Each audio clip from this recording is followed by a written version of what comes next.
यहाँ पर मुकुल संगमा आते हैं तो वो अपने परिवार वालों को, अपनी पहचान वालों को नौकरी दे देते हैं। फिर कॉनराड संगमा आते हैं तो वो अपने परिवार वालों को, अपने पहचान वालों को नौकरी दे देते हैं। भाई कोई कोच राजवंश सिंह, कोई भोजान, कोई किसी को नौकरी मिला है क्या? ये तय किया है कि जैसे ही भाजपा की सरकार बनती है, सुप्रीम कोर्ट के जज की अध्यक्षता में हम सभी लोगों की जांच कराकर उनको जेल की सलाखों के पीछे डालेंगे। अक्सर आपने सुना होगा कि बिहार के सीएम नीतीश कुमार कभी इस पार्टी तो कभी उस पार्टी से मिलकर सरकार बना लेते हैं और सत्ता पर काबिज रहते हैं। शायद यही वजह है कि नीतीश कुमार को पलटू भी कहा जाता है। लेकिन अमित शाह का ये बयान इसलिए भी वायरल है क्योंकि नीतीश कुमार की तरह ही अमित शाह को भी पलटू कहना गलत नहीं होगा। जब आप ये वीडियो सुनेंगे और तब आप समझ पाएंगे कि आखिर क्यों लोग अमित शाह को भी नीतीश की तरह पलटू कह रहे हैं। यहाँ पर मुकुल संगमा आते हैं तो वो अपने परिवार वालों को, अपनी पहचान वालों को नौकरी दे देते हैं। फिर कॉनराड संगमा आते हैं तो वो अपने परिवार वालों को, अपने पहचान वालों को नौकरी दे देते हैं। भाई कोई कोच राजवंश सिंह, कोई भोजान, कोई किसी को नौकरी मिला है क्या? मित्रों, हमने यहाँ पर सड़कों का जाला बिछाने के लिए हमने ढेर सारे रुपया भेजे। नेशनल हाईवे जो भारत सरकार बनाती है वो तो ढंग से बन गए, मगर गांव को जुड़ने वाले रोड, इसका पैसा भी सरकार खा गई। मैं आपको कहता हूं, एक बार भारतीय जनता पार्टी की सरकार बनाइए, 5 साल में हर गांव को रोड से जोड़ने का काम एक भारतीय जनता पार्टी की सरकार की। माताओं, भाइयों, बहनों, मुझे बताओ, ये सारा पैसा जो खा गए, उनकी जांच होनी चाहिए या नहीं होनी चाहिए? अरे जोर से बोलो, होनी चाहिए या नहीं होनी चाहिए?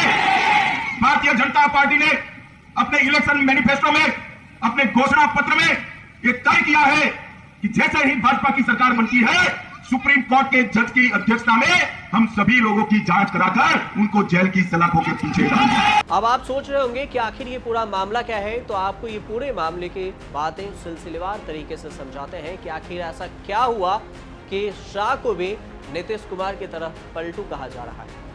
दरअसल त्रिपुरा, नागालैंड और मेघालय में हाल ही में चुनाव परिणाम आया है, लेकिन मेघालय में चुनाव से पहले जब चुनाव प्रचार के लिए अमित शाह रैली कर रहे थे तो नेशनल पीपुल्स पार्टी के नेता कॉनराड संगमा पर घोटाले का आरोप लगा रहे थे। अमित शाह मंच से चीख चीख कर कह रहे थे कि अगर बीजेपी की सरकार बनी तो इन सभी को जेल के सलाखों के पीछे भेज देंगे। लेकिन अब बात पलट गई है। बीजेपी ने मेघालय में उसी नेशनल पीपुल्स पार्टी के नेता कॉनराड संगमा के साथ मिलकर सरकार बनाई है और कॉनराड संगमा को सीएम बनने में भी समर्थन दे दिया है। मेघालय में विधानसभा चुनाव के बाद जब नई सरकार का गठन हुआ तो विधानसभा चुनाव में 26 सीटें जीतकर सबसे बड़े दल के रूप में उभरी नेशनल पीपुल्स पार्टी एनपीपी के अध्यक्ष कॉनराड संगमा ने लगातार दूसरी बार मुख्यमंत्री पद की शपथ ली। कॉनराड संगमा के शपथ ग्रहण समारोह में प्रधानमंत्री नरेंद्र मोदी खुद भी पहुंचे थे।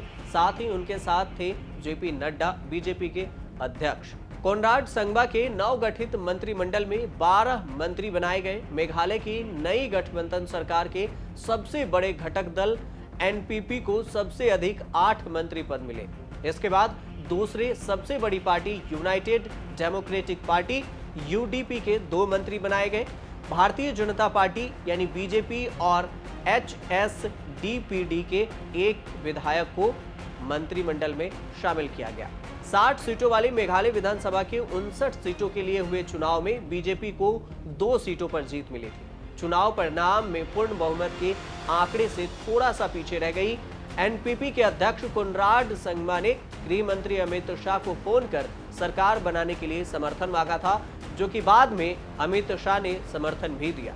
लेकिन अब वो बयान, अमित शाह का कॉनराड के खिलाफ जो बयान था, वो बयान सोशल मीडिया पर वायरल है। चुनाव के साथ और सरकार बनाने के साथ ही शाह ये भूल गए कि शायद मेघालय में कोई घोटाला भी हुआ था। शाह का भाषण सिर्फ चुनावी भाषण बनकर रह गया। लेकिन अब अंत में आपको ये भी बताते हैं कि आखिर लगातार दूसरी बार मेघालय के सीएम कॉनराड संगमा के बारे में बताते हैं कि कॉनराड संगमा आखिर कौन है जो दूसरी बार सरकार में बनकर सीएम बन रहे हैं। कॉनराड ने अपने राजनीतिक जीवन की शुरुआत 1990 के दशक में अपने पिता पीए संगमा के चुनाव अभियान प्रबंधक के तौर पर की थी। उन्होंने अपना पहला चुनाव 2004 में लड़ा था, जिसमें संगमा को 182 वोटों से हार झेलनी पड़ी थी। वह पहली बार 2008 के विधानसभा चुनाव में एनसीपी के टिकट पर विधायक चुने गए थे। इसके बाद उन्होंने कांग्रेस की अगुवाई वाली सरकार में वित्त और बिजली जैसे मंत्रालयों की जिम्मेदारी संभाली। उसके नाम मंत्री के तौर पर शपथ लेने के 10 दिन के भीतर राज्य का बजट पेश करने का रिकॉर्ड भी दर्ज हो गया। वर्ष 2009 और 2013 तक विधानसभा में विपक्ष के नेता भी रह चुके हैं। मार्च 2016 में उन्हें अपने पिता की मृत्यु के बाद नेशनल पीपल्स पार्टी एनपीपी का राष्ट्रीय अध्यक्ष चुना गया। 2018 विधानसभा चुनाव में संगमा की पार्टी को मिली 19 सीटों और बीजेपी के सियासी गणित ने उन्हें सीएम की कुर्सी तक पहुंचा दिया। पूर्व लोकसभा अध्यक्ष पीएस संगमा की पुत्री अगाथा को ही उनका राजनीतिक उत्तराधिकारी माना जाता था, लेकिन कोनराड ने अपनी बहन को पीछे छोड़ते हुए विरासत संभाली।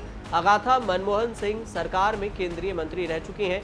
अगाथा सरकार की सबसे युवा मंत्रियों में से शामिल थी।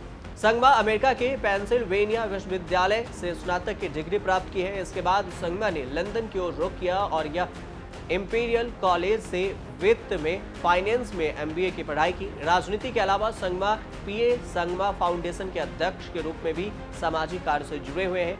फाउंडेशन शिक्षा और पर्यावरण के क्षेत्र में बेहतरीन काम के लिए आगे आती है। ग्रामीण मेघालय में 4 कॉलेज भी संगमा चलाते हैं। वह वर्तमान में मेघालय क्रिकेट संघ और खेल अकादमी के अध्यक्ष के रूप में भी कार्य कर रहे हैं। संगमा इलेक्ट्रिक गिटार बजाने का भी शौक रखते हैं, जिसका वीडियो भी सोशल मीडिया पर वो अक्सर साझा करते रहते हैं। आप देखते रहिए न्यूज़ तक।